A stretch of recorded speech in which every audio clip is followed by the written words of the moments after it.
còn nhớ gì mùa đông đã chết trên cành son già, mùa xuân không hẹn đến như tình chúng mình.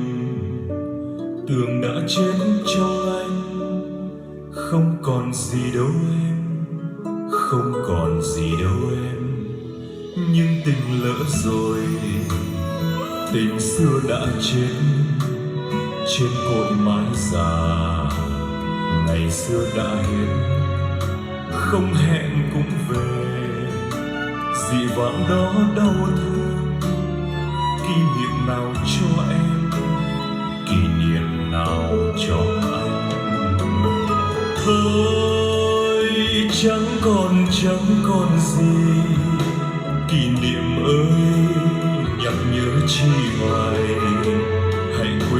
Hãy quên đi như mùa xuân đã chết trên cành thiên thu.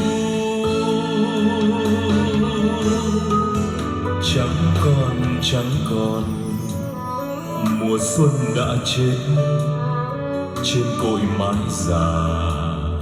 Tình ta cũng sẽ hết, nhưng còn tất cả nỗi nhớ thương.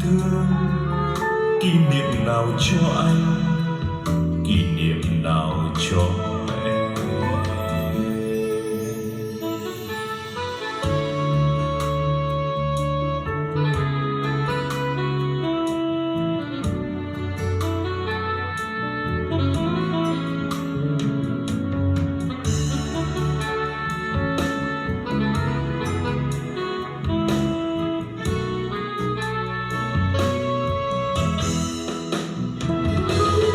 Thôi chẳng còn gì, kỷ niệm ơi nhắc nhớ chi hoài.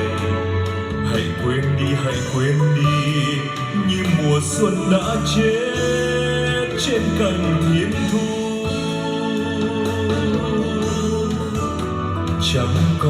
Chẳng còn mùa xuân đã chết trên cội mái già. Tình ta cũng sẽ hết, nhưng còn tất cả nỗi nhớ thương.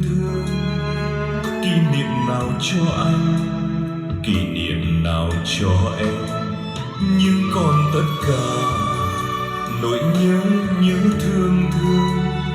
Kỷ niệm nào cho anh,